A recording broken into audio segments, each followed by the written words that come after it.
Welcome to the Colbycast, episode 272. Thank you for joining us.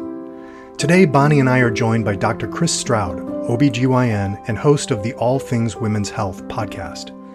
Dr. Stroud talks to us about his journey to becoming a doctor and starting his own private practice in Fort Wayne, Indiana. In addition to hearing about his own family's homeschooling experience, we discuss why he includes homeschooling in the long list of things affecting women's health they discuss on his podcast. We hope that you'll enjoy the show.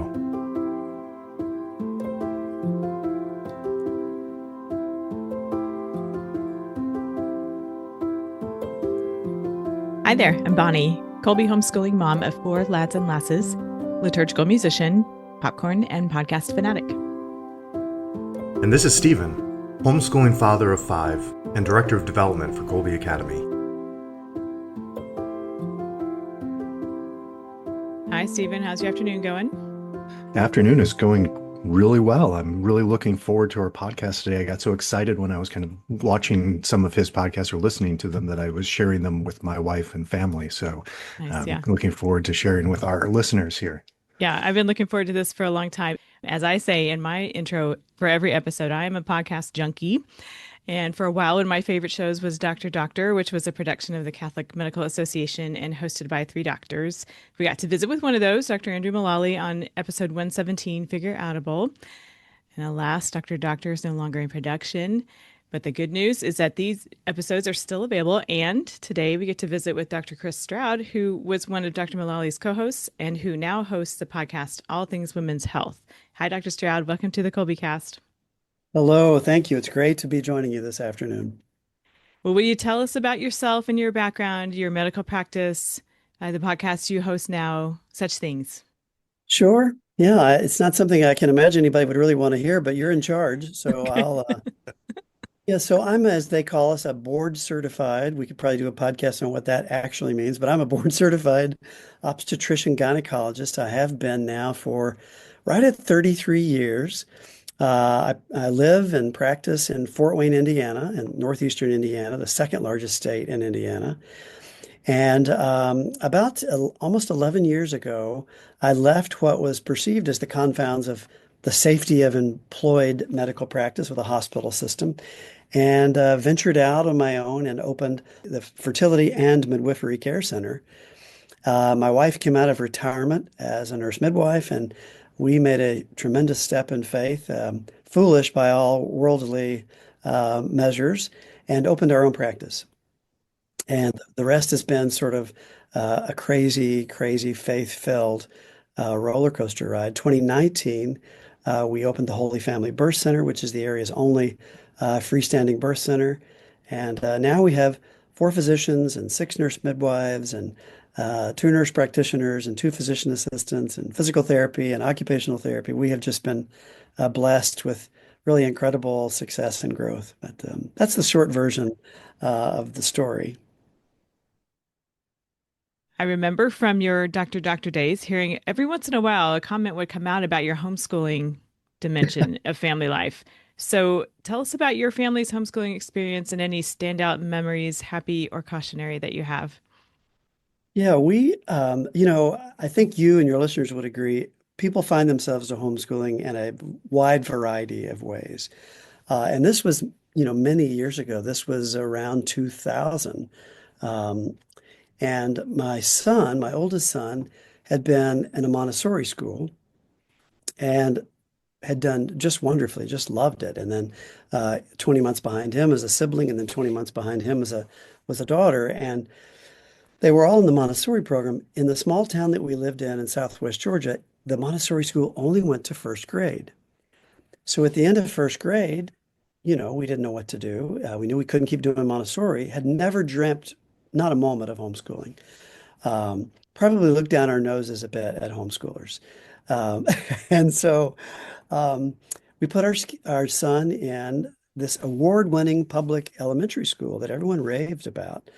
Well, you could probably see how this was going. So in the Montessori school, he was doing long division. In 2nd grade, in this public school, they were adding single digits. And so he would get into trouble and fail all of his tests because he forgot to put his name on the paper. Well, the Montessori school, they knew who he was. He didn't have to put his name on the paper. So he would fail the test, and his grades were terrible, and he would get in trouble for reading a book on the floor and turning the pages with his foot while something boring was being taught. So we thought this is not going to work. So there's a very hoity-toity private school in this small town that we thought that must be the answer. We'll spend way too much money because this isn't going to work. But this was in September and there wasn't an opening until January. So my wife and I thought, well, we could just homeschool from September to January. I mean, we're not really one of those strange families that do that, but we could do that for just a few months to get us through this transition. Well, great story made greater, I guess. Probably 2 to 3 weeks into the homeschooling, he was right back to where he was. He'd really fallen off the curve, but he was right back to where he was and excelling even faster than he was excelling in Montessori. So the opening came up for the hoity-toity private school. We said, no way, there's just no way. And it felt like overnight we were one of those crazy homeschooling families. And so we never looked back. And so our second son homeschooled, our daughter came along, homeschooled. And that's how sort of the journey got started. Like most homeschoolers, I'm sure there were some bumps in the road. I like to remember, and I would come home from work, and if there was a half empty bottle of wine on the counter, I would think it's been a rough day at the homeschool.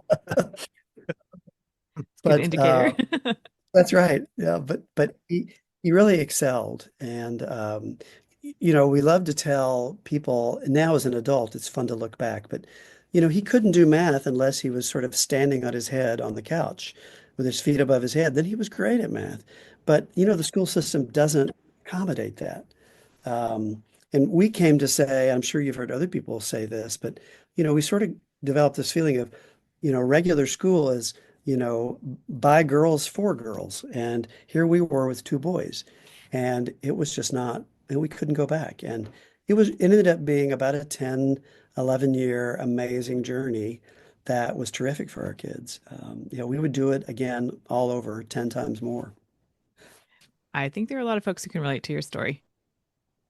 Now, in fairness, and we're out of it now, but this was this is a long time ago, and homeschooling wasn't nearly as prevalent, and access to curriculum materials wasn't nearly as prevalent, and we were still worried about getting in trouble with the state of Georgia.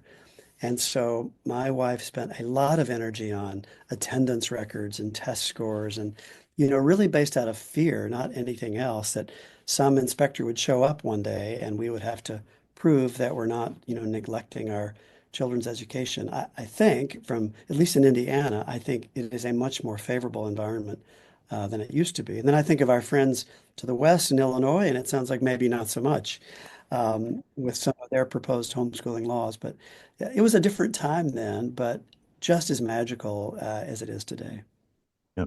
Forging new paths at that time. My wife was, we've always homeschooled, but my wife was homeschooled, but that was even kind of late 80s and 90s, and then her siblings through up into the 2000s. But yeah, she'll talk about like they weren't allowed to go out and play outside during the day because, afraid somebody would report them for being truant or whatever. But they all turned out fine. So And it's a, this was Southwest rural Georgia. So, you would be at a party and then, where do your kids go to school? Oh gosh, that question would come up. Well, we homeschool. And, they would get this expression on their face and you know what they were thinking. You don't look Mormon. I mean, why would you?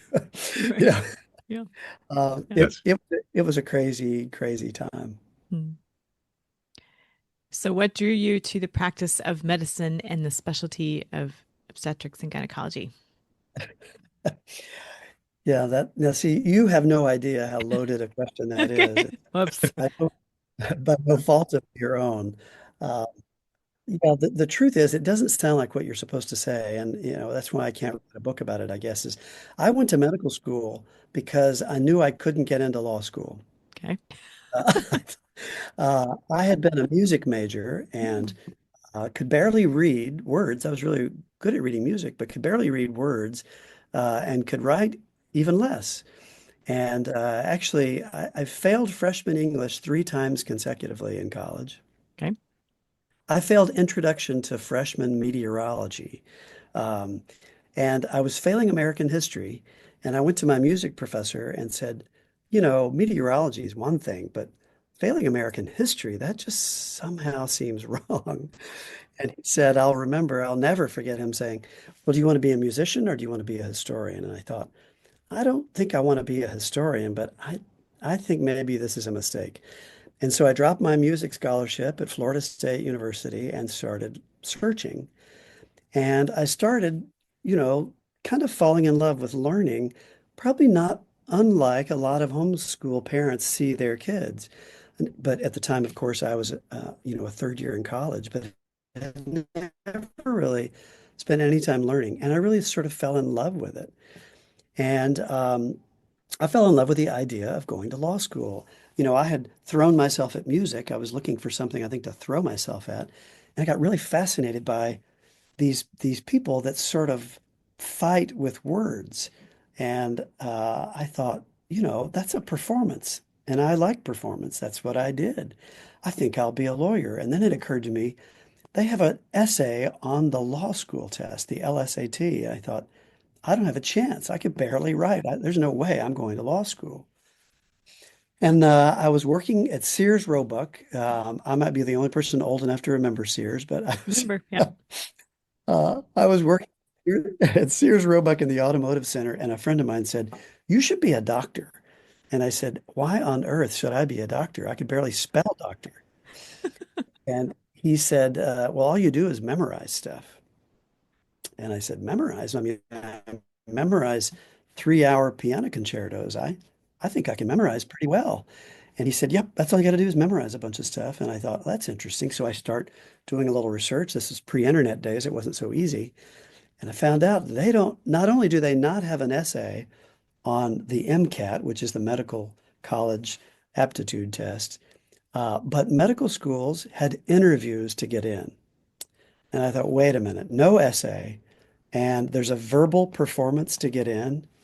If I get an interview, I'm in. That's what I remember thinking that. And so I threw myself at medicine the way I'd thrown myself at music. And by the grace of God, I got into medical school at the University of Florida. By all rights, it should have never, ever happened. Uh, but I can't sit here and tell you, oh, I've wanted to be a doctor since I was a mere child. No, that's not. Now, I'm old enough now to look back and see, God's hand in the whole thing. But at the time, I thought I was in charge, and that's how I got there. That's great. I didn't realize you had the piano background. Okay. Well, then, in the second part of your question, medicine, I mean, OB-GYN, that is really ironic as well, like so much of my story, I guess, in that I was not only not Catholic then, I was a semi-professional anti-Catholic, I would say, Okay. bordering on professional. I mean, I was good at being an anti-Catholic. And so I go into medical school, and most people know at the medical school, beginning in the third year, you do rotations through the core specialties. And I met Dr. Patrick Duff, who was in charge of the OB-GYN rotation for medical students at the University of Florida. He's still there. And I really just fell under his spell. He was just the most remarkable person that I'd really ever encountered. And wouldn't you know, he was one of those weird, wacky Catholics. And I thought, but I still like him. And I sort of developed a bit of a bro crush on him, and I wanted to be him. I wanted to dress like him. I wanted to talk like him. I wanted to be him. And he, in large part, is the only reason that I matched for a residency in OB-GYN. Because, later on with my conversion, I would look back and think, wow, this was part of this master plan all along, that I met this incredible Catholic, even though I was so opposed to Catholicism. Um, but yeah, I went and eventually matched in residency in the University of Virginia in Charlottesville, Virginia, which is where I met my bride during my third year. And one thing led to another. It led me to be sitting here with you today. That's really remarkable because most of the time when I hear people going off to medical school, it's like a fight for their Catholic principles. And here you are, you're in the opposite way, going encountering that. That's incredible. But this, I think, from a Catholic standpoint, part of an important takeaway from that story is Dr. Duff was evangelizing to me, and he never talked about the church. You know, he didn't have to. I mean, and I get emotional thinking about it. I mean, he evangelized to me in the way that he talked to patients and the way that he treated women with such incredible dignity. And he listened in a way that was almost invasive in his ability to listen to women talk about whatever their health issue was. And I watched that, and you couldn't help but sort of be caught up in that. Now I know because he saw his practice as a vocation. And he was being Christ to those people in that moment and showing the dignity that the human person deserves. And I couldn't help, nor could anyone else, I think, but be wrapped up in that. Um, but I think the takeaway for that is, especially when I'm talking to young people, if you want to evangelize the world, just be good. Just live your faith, and you never have to mention it. People will be drawn into you if you're really living those principles. And he did in every sense of the word. Admiration for that. The sort of the animating force. You can tell what it is without really being real using a lot of words with it. And yeah, how attractive that is. Yeah, Mm. neat. Well, in the opening of your current podcast, All Things Women's Health, you mention a range of things pertaining to women's health, and you mentioned homeschooling in the intro. So I'm curious about how that made it among the list. And so, while I know that we have a lot of dads who are integral parts of their family's homeschooling setups, given Dr. Stroud's specialty, I'd like to focus on the moms for a little bit and talk briefly about things to think about for homeschooling moms regarding their own health while homeschooling and during an intense season of life. I mean, that homeschooling season is one such intense season, and I'm sure there are lessons from that can apply to other seasons. But Yeah. interesting how you mentioned homeschooling among that. Well, it's funny. I tend to say menstrual problems to migraines and mammograms to miscarriage, homeschooling to personal trainers. And what I was trying to, in my mind, I was thinking about just the broadest, sort of cast net possible of everything that affects a woman's health, trying to sort of show the extremes, mammograms to miscarriage and mammograms. I mean, different stages of a woman's life, but um, as it comes no surprise to you and to your listeners, I mean, the educational years, certainly, as you said, with fathers, but I believe in most families, certainly in our family, there was this, there was this press of duty on my wife's part and many wives' part, I think, to sort of be in charge of education, homeschooling or otherwise. And so, to think about holistically a woman and her health, to not factor that in, I think would be short-sighted. Because if the woman is a CPA, she's still likely to be the one that goes to parent-teacher conferences in traditional school, and she's still likely to be the one that's talking to their kids about their homework. I'm not saying that's necessarily correct or incorrect. I think it's just a reality of many modern families. And so, yeah, you just can't discount how involved all matters education are, I think, to most moms. Because, I believe most moms probably lead their portion of leadership in the family tends to fall around healthcare, I think, and education. I mean, it's been known in the business world for generations that women drive healthcare decisions. Um, Hospitals like you to come there and have your baby, not because they make money on your birth, but because they want your father to come there when he breaks his hip, and they know if you're happy as a childbirth customer, so to speak, you're likely to bring the other members of your family. So I think homeschooling falls well into the realm of relevant topics when it comes to a homeschooling mom. And then the other thing that sort of appeals to me there is, particularly with homeschooling moms, health education is going to be a big deal. Um, I know there's a lot of things that drive families today to homeschool. And I think it's probably not uncommon with us. The things that got us started homeschooling and the things that kept us homeschooling were different things. I told you why we started homeschooling, but not many years went by before we realized, wait a minute, we don't like what's being taught over there. And the things on this list are actually very important to us. And we didn't know that a few years ago when we started, but boy, we know it now. And not the least of those was health, and particularly health around life and reproduction and around contraception, about sexual morality, and all these topics that rapidly are becoming taboo or worse in schools. Um, the homeschooling mom has to be has to be proficient in those things, because that's one of the reasons I think that drives people there. So I don't mean to babble on, but I think it's very relevant to women's health to consider homeschooling. Yes, all that makes a ton of sense. Are there things that advice you would give to moms who are in this active homeschooling season for them to keep in mind for themselves to do that well, to live that dimension of their vocation well? I mean, if we are not in good shape, we can't take good care of other people. So, are there things that you would kind of throw out there high level that would be good for us to kind of bear in mind as we are going about taking care of everybody else? Yeah, I like that. I like that question. You said vocation, not martyrdom, right? Right. So, and I like the idea of caring for yourself is the best way to care for others. So, homeschooling moms, it can be tempting to think, I'm just going to bleed all over the classroom table here because this is so awful.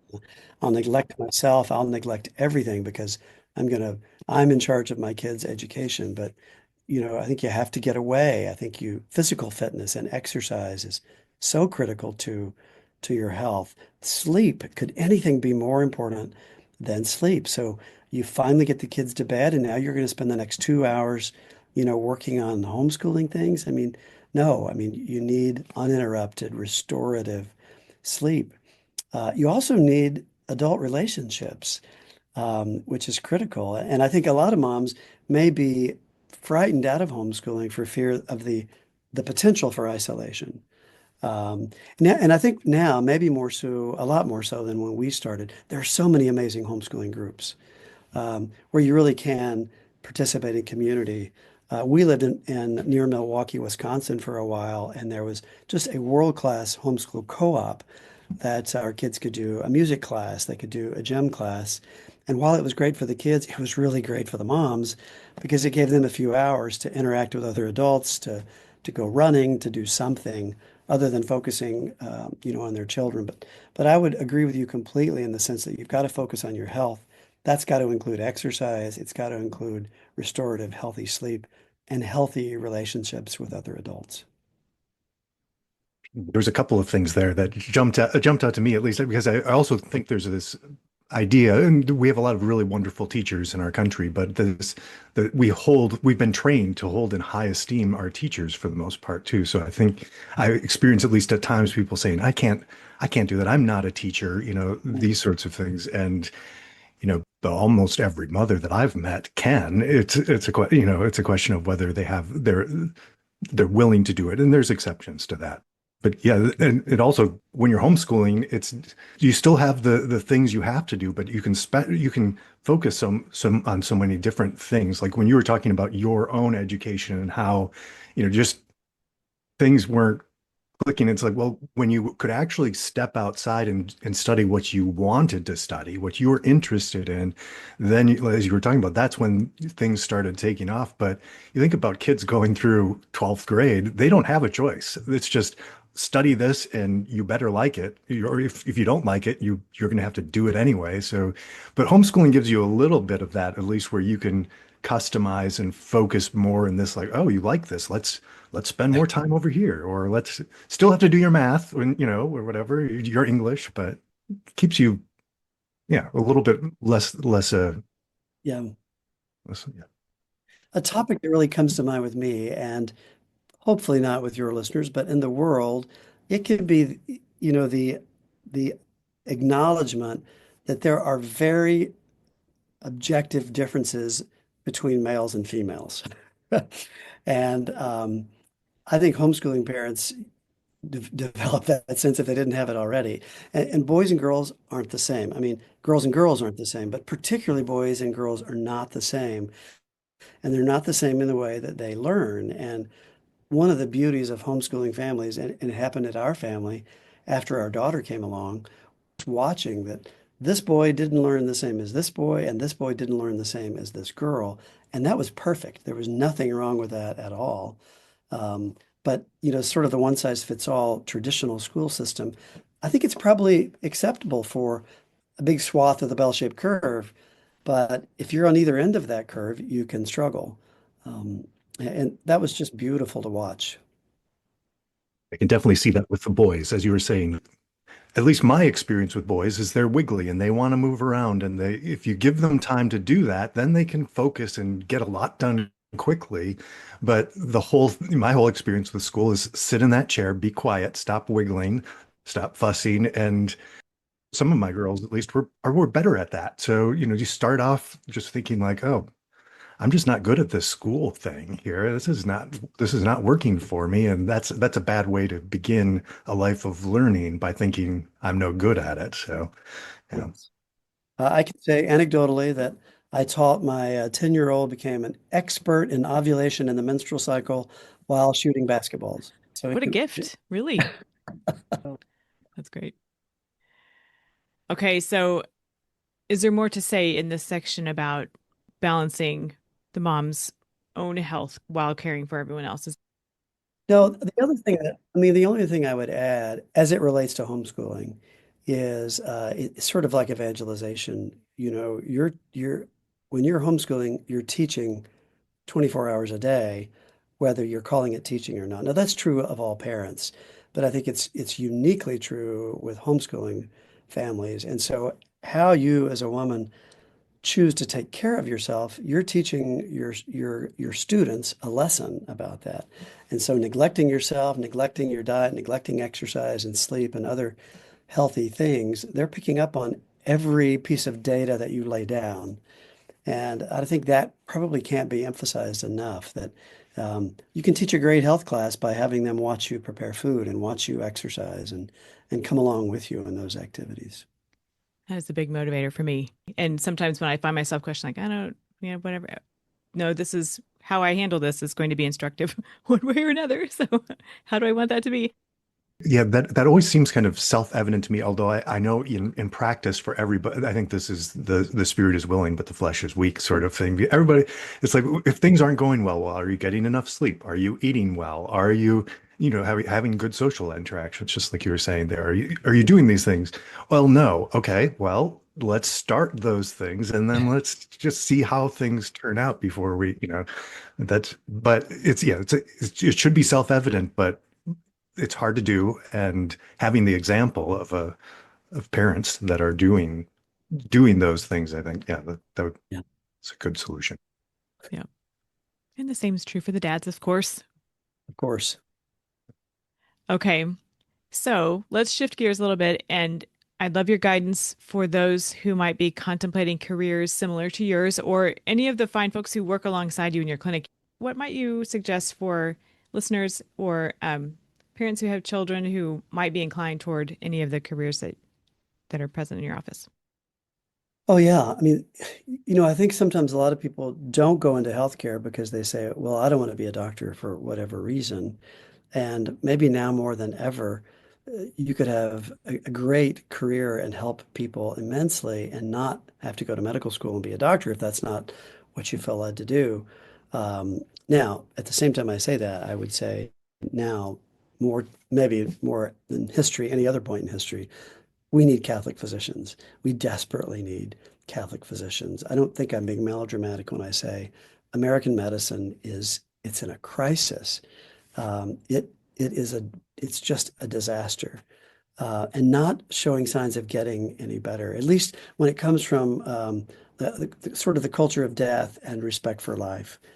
And so we need the very people that really should go into medicine or that we would like to go into medicine are choosing not to do it because of these problems. And I get it. It's a logical description. A logical decision, especially in my specialty of OB-GYN. People think, I'm going to be confronted with contraception on the very first day. No thanks. And I don't want to get kicked out of my program I tried so hard to get into because I'm not going to participate in abortion or sex change surgeries. And I get it. Those are not fun topics, but if you want to make a difference, then, come along beside us because you'll have a chance every single day. You know, uh, you could have a great career as a CPA. You're probably not going to get a lot of chances to talk about life. I do every single moment of most every day. I'm sort of the bleeding edge of the spear talking about matters life, whether it's on social media or in my office seeing patients. So we desperately need people to be Catholic physicians, but you don't have to do that. You could be a nurse practitioner. That's medical school and 2 years of graduate school. You could be a PA or a physician assistant. That's typically 5 to 6 years total college and another a little bit of graduate school, and have an incredibly rewarding career. And whether you go into women's health or pediatrics or palliative care, these are the topics that I tend to think of because it's all the controversies, end of life, beginning of life, you know. But now pediatrics is, Catholic students are running as fast as they can to get away from pediatrics because they don't want to deal with gender blocking issues and those things. And I get it. Um, but we need you. But you could be a physician assistant, you could be a nurse practitioner and have an amazing career and touch people's lives in just incredible ways and not have to go to medical school. We also have two pelvic floor therapists, which at first glance you might think, well, that doesn't sound very Catholic. But one of our pelvic floor therapists, Nicole Bobe, who's pretty famous in our area,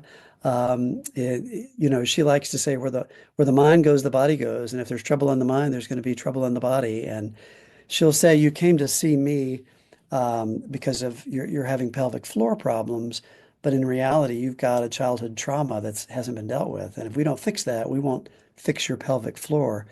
So she is changing people's lives every day before she even lays a hand on them as a physical therapist. And so there's so much room for great people that want to live their faith in so many different branches of women's health without necessarily having to go to medical school. We also have occupational therapists that do similar things. We have two full-time occupational therapists that do a core sort of rehab program for all of our patients that have had a cesarean section. Um, and they come at that. They're both amazing Catholic women with large families. And they come at that by saying, look, our goal is to help you be the woman, the mother, the wife that you're designed to be. You've had a surgery. If we don't get you over that, you're not going to excel in these other areas.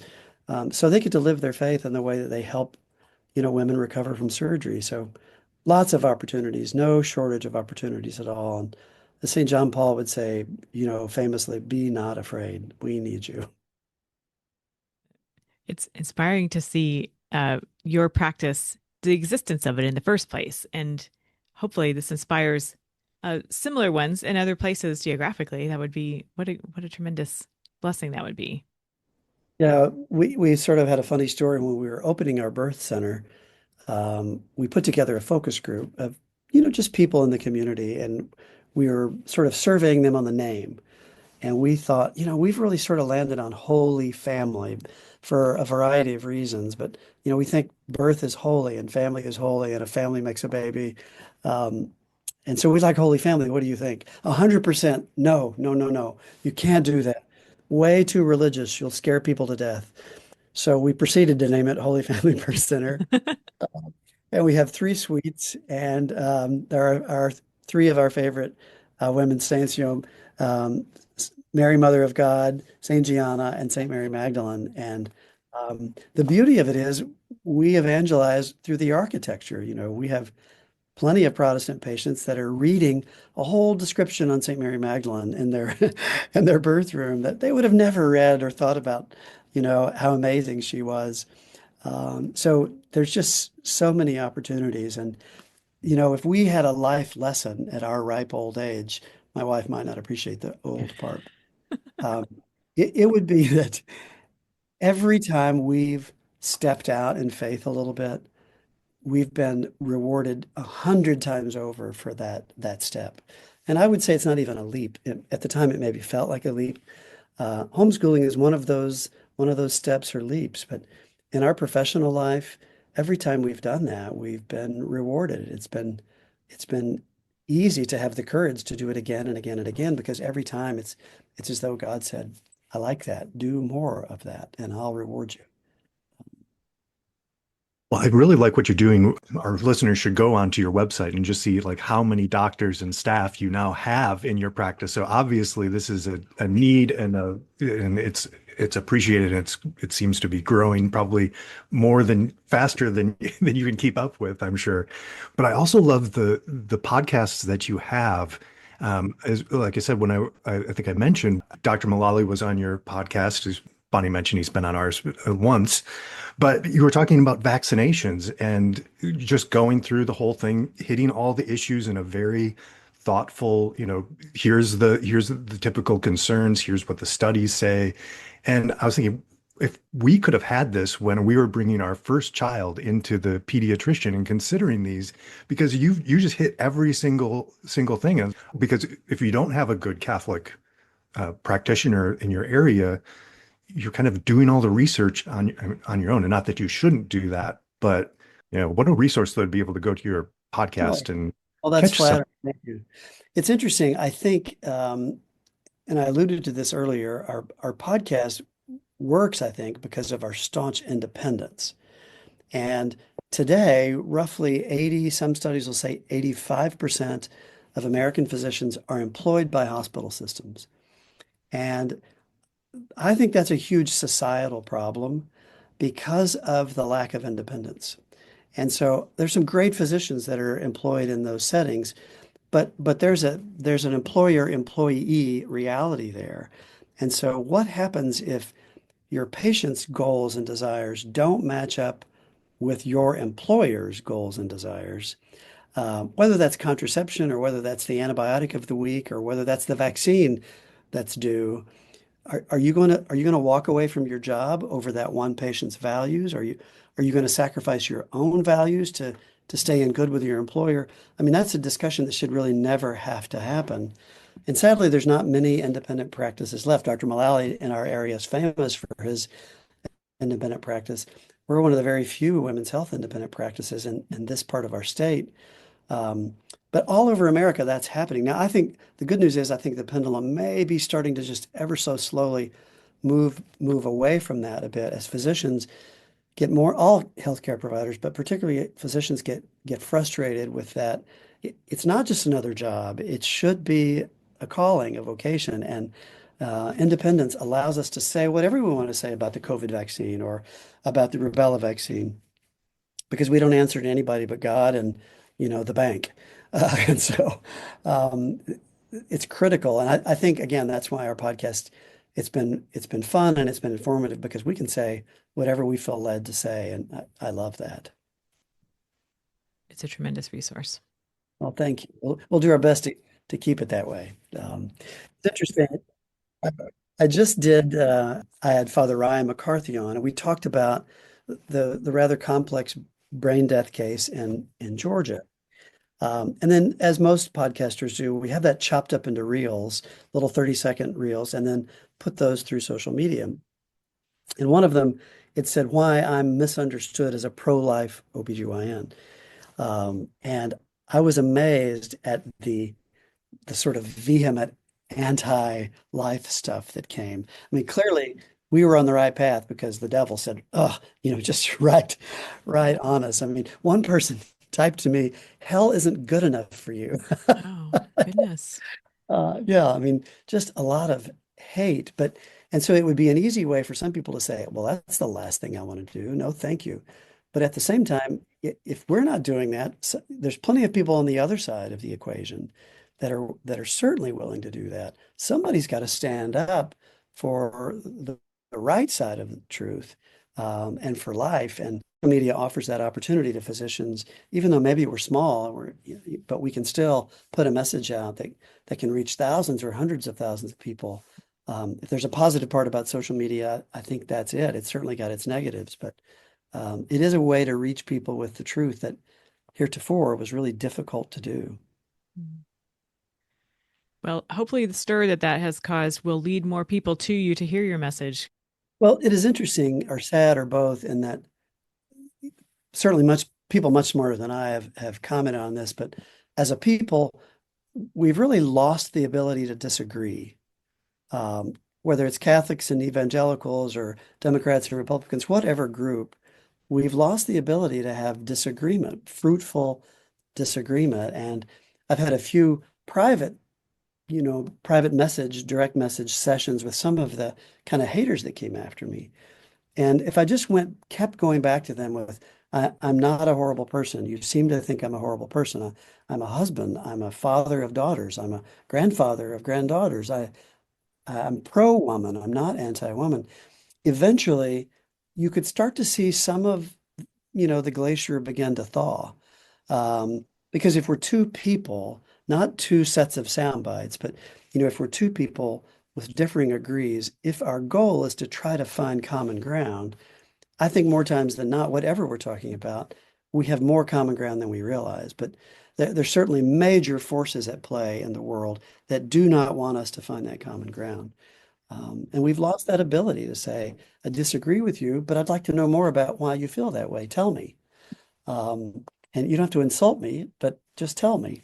And so I try to do that in all of my interactions that follow, especially the controversial topics. And it really is remarkable. I would love to find, I don't like the word pro-choice, but someone who's the opposite of me on matters of life. Maybe that's the better way to say that. I would love to find somebody that felt that way, that we could come on and have a very civil, almost academic conversation about it. I'm just struggling to find that person. I know they're out there. And I'd love to have them because we need to get there on matters of politics, on matters of life and faith. We need to learn how to listen to each other again. We've lost it. I think there's a homeschooling relevant component to that, and that because you get to teach the way that you want to as a homeschooler, teaching our children how to argue um, without arguing, how to listen to opposing view and try to understand the opposition view so well that they think that you maybe agree with them, because you might actually agree with them on some things, but we can teach that in a homeschooling setting. That's not being taught in school. Most certainly, that's not being taught. That's a great opportunity. So certainly a key component of the decision to use this particular classical curriculum because it does foster that. Yeah, that's been a blessing in our family because I can explain to my children why we do everything. Or if it's arbitrary, I can say, oh, yeah, we just do it this way because of this, but we could do it that way too. That's fine. But so they know that if they disagree or they question something, that they can come and say, I don't see it. I think it could be this way. And we can have a discussion. And so it makes everything easier that way. That they know it's not just a doctrine that we're following blindly, but we're looking for the truth, and we're trying to, especially as I'm getting older and my kids are still experiencing things in the world, it's kind of nice to say, well, okay, I'm coming from a certain perspective as well, so I might not see all of the things you're seeing. So tell me about that. What are my blind spots here that I'm just because this is the way it's always been for me. And it's really kind of revealing to see what are some of the other concerns or viewpoints that just never would have even occurred to me with them. One of my sons is a terrific arguer on anything and loves to argue merely for the sake of arguing. I mean, I would say that if he was sitting next to me. But, all growing up, I tried to say to him, yes, you'll win this argument, but if the person you're talking to is bloodied and laying over in the corner of the room in the fetal position, you haven't really accomplished much. So maybe bring them along to your way of thinking without destroying them. But it is an art. It's an art. It's a form of evangelization. Yeah. At what cost? Yep. Okay. So bringing it back to some of your earlier comments, I'm curious, your musical background leading to where you landed medically, that sort of liberal arts dimension, your musical training, it's actually pretty common, I think, isn't it, among medical professionals that they would have a musical background. Do you have any thoughts on your musical to medical path? Well, I think you said it. I was going to say music to science is a Okay. very common transition. I remember in physics class seeing all of these classical guitar players, and they loved the sciences because music in many ways is very mathematical. It's beautiful and it's creative, but it also follows a set of laws, so to speak. This will always sound bad and this will always sound good, and it's sort of a natural law. So I don't think it's that big of a stretch. Music to healthcare, I don't really know. I don't know if there's a natural connection there. Um, I sometimes think, I mean, one thing about musicians as a rule, I think, is most of them have the ability to be emotionally moved by beautiful something. Maybe that's not just musicians, that's people of the arts.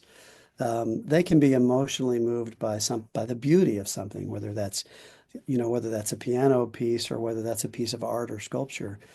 And I sometimes wonder if that ability extends into the ability to have a patient feel heard and to feel as though, this is ugly, this is hard what you're doing, and I'm going to be here with you, and I'm going to cry with you, and I'm going to walk through this pain with you. I mean, that's the difference between sympathy and empathy. I don't know that there's a connection there, but I wonder if that innate ability to be emotional and to be moved and to express that, maybe that plays out in the ability to care for people. Um, Part of our problem in medicine is in my opinion, we've devalued caring. Medicine today is very metric driven. Did you check the box that says you talked to them about smoking? Did you ask them if they've had a mammogram? You check the box, check the box, check the box. There's no box to check or a word to get for asking the woman, I see you haven't had a mammogram. You seem troubled by that. What's troubling you? And then to have the ability to shut up and listen to that. We that isn't taught as much as the metrics are anymore. And I think that's sad. There's so much pressure to go so quickly and to meet all of these metrics and to check boxes and document properly. And it's really sad that that's happened. We need to get that back. At this point, do you have any final thoughts or takeaways do you want to leave with us, or any resources aside from yours? Anything like along those lines as we're wrapping up? Yeah, I mean, I really appreciate you and the work that you do. When you reached out to me, I think I told you I don't have anything to say that your listeners don't hear. You should have my wife on, which you probably should. Sounds good. Um, but homeschooling was the greatest thing probably that ever happened to us. Now, ironically, we don't have time for the story. Later on in life, we adopted two children from Africa. And my wife said at that point, the homeschool has closed, and they did English as a second language and a public elementary school, and then transitioned at seventh grade into Catholic school, and now they're in Catholic high school. But it was critical for them. I think it was the right decision for them. But my priest, Father Daniel Scheit, on talking of matters education, I love the way that he said this once on one of his podcasts, in that, in any large family, there may be one child that needs to be in a large public school. There may be another child that needs to be in a small private school, and three or four of them that need to be homeschooled, and that's great. But the idea that every child is different, every child learns differently, and every child's goals and gifts are going to be different. I just think enough people don't say that enough. His point was, of many, is that I'd much rather my child go to a public college that has a tremendous Catholic culture than a so-called Catholic college that isn't. He felt like the latter was much more dangerous than the former. And then he would point out time and again, that starts at home so early. That starts at home. And where more powerfully is that seen than in homeschooling families? But if the question is, how do you find good Catholic information? You have to look, but it's easier than it used to be. I mean, My Catholic Doctor, if you're familiar with that, is a terrific organization that is all telemedicine, but it is authentically Catholic providers. I think they're available in all 50 states. But if you just Google My Catholic Doctor, everything from pediatrics to dermatology and psychiatric care and everything else. And so, particularly in the area of pediatrics and women's health, it can be a place to get a quick confirming or affirming opinion. If your pediatrician has said, no, no, no, there's no abortion of fetal cells topic with this vaccine, well, you can get a quick consult with My Catholic Doctor and find out if that's true or not.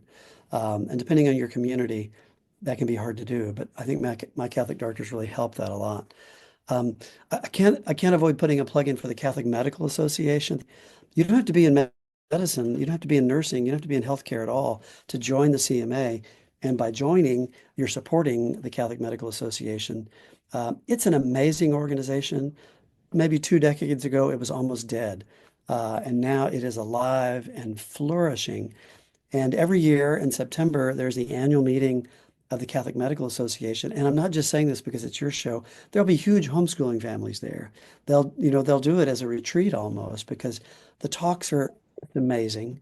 And it's a chance to put your family in front of the types of people that you don't get those kind of people together at one time without a big organization doing that. So check out the CMA, Catholic Medical Association, and think about joining. It's not very expensive. Think about making a pilgrimage to their annual meeting in September. It moves all over this year. In September, I believe it's in Orlando, and it moves all over the country. But My Catholic Doctor, certainly we do telemedicine, and I find, my non-Catholic employees still kind of laugh, but the reason for the appointment will say, I just want a Catholic opinion on this. So people will say, my doctor said I can have more children. It's dangerous, and they want to know what I think from an authentically Catholic perspective. But our website's myfmcc.com. We do telemedicine visits as well. Happy to do that. We're pretty full, and so be patient. It can take some time, but yet we'd be happy to help out. But if you look, there's some great Catholic practices out there. You may have to travel, and you'll have to decide if that's possible for you as a patient and is it worthy. But certainly a lot of our patients travel. It's humbling, but you may need to travel. And I think some of them would say it's worth it to find the right person for you and your family. But thank you for your work. Yeah, thanks for homeschooling. You inviting me to be on has allowed me to really think back through some amazing experiences and amazing times, and we would do it all over again. Hopefully we'd do it better, but we would do it all over again. Well, it's really been a treat getting to visit with you. I've long admired your work and appreciated you sharing it as much as you have. Thank you for spending this time with us, Dr. Stroud. Our show notes will have links to the things we covered today, as well as relevant Colby-cast episodes and other links. So we'll send folks there when this is finished. Know of our prayers for you and your work as well. So thanks again. Yeah, God bless you and God bless your work. Subscribe to the Colby-cast on your favorite podcast app so that you don't miss an episode. And let us know how we're doing by leaving a rating or a review. And as always, feel free to email us at podcast@colby.org. Mary, our Mother, pray for us. St. Maximilian Kolbe, St. Ignatius of Loyola, holy saints and angels, pray for us. Ad Maiorem Dei Gloriam.